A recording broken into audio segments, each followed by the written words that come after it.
৩.৫ বছরের এক শিশুকে যৌন হেনস্থার অভিযোগে এক ব্যক্তিকে দোষী সাব্যস্ত করল বালুরঘাট জেলা আদালত। জেলা আদালতের এদিকে সেকেন্ড কোর্ট তথা স্পেশাল পক্সো কোর্টের বিচারক অনিন্দিতা গাঙ্গুলি ওই মামলায় বিভিন্ন ধারায় অভিযুক্তকে দোষী সাব্যস্ত করেছে।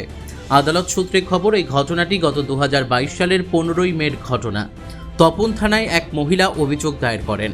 অভিযোগ, ওই মহিলা বাপের বাড়িতে বেড়াতে গেলে প্রতিবেশী একজন ৩.৫ বছরের নাবালিকা মেয়েকে কোলে করে কোথাও নিয়ে গিয়েছিলেন। এরপর তার সাথে যৌন হেনস্থা করা হয়। পরে হাসপাতালে ভর্তি করা হয়েছিল ওই শিশুকে। বিষয়টি বুঝতে পেরে পরিবারের তরফে তপন থানায় লিখিত অভিযোগ দায়ের করা হয়েছে। সেই মামলা চলাকালীন ট্রায়াল এবং দুই পক্ষের শুনানি শেষে সোমবার দোষী সাব্যস্ত করেছে আদালত। 15/5/2022 তারিখে এই মামলার যে বাদীনি তিনি তপন থানায় একটি অভিযোগ করেন এবং করে তিনি বলেন যে তার বিয়ে পার্শ্ববর্তী জেলায় হয়েছিল। তিনি আগের দিন অর্থাৎ 14 তারিখে তার বাপের বাড়িতে বেড়াতে আসেন।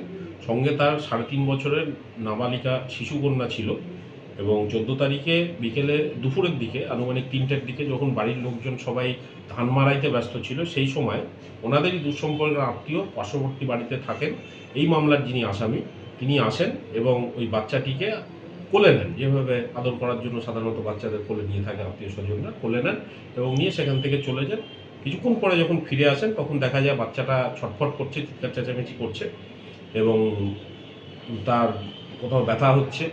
তখন ওকে তাড়াতাড়ি করে হাসপাতালে নিয়ে যায়। গঙ্গারামপুর এসডি হসপিটালে নিয়ে গেলে ডাক্তারবাবু দেখেন যে তার গোপন অঙ্গ থেকে ব্লিডিং হচ্ছে এবং আঘাত লেগেছে এবং তখন যেটা বোঝা যায় যে তার সঙ্গে খারাপ কাজ হয়েছে এবং সেই মর্মে উক্ত বাদীনি 15 তারিখে তপন থানায় একটি এজাহার করেন এবং তার ভিত্তিতে 6 পক্সোতে তপন থানায় একটি কেস শুরু হয় এবং পরবর্তীকালে এই উক্ত আসামির বিরুদ্ধে পুলিশ চার্জশিট দেয় এবং এর বিচার চলছিল লানেট ADJ second court cum special court POCSO Anindita Ganguly মহাশয়ের ঘরে।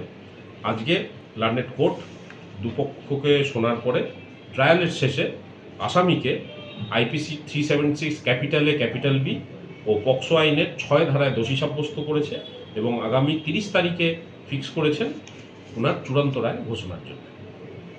বালুরঘাট থেকে মান্টি সিং এর রিপোর্ট, কুলিক নিউজ।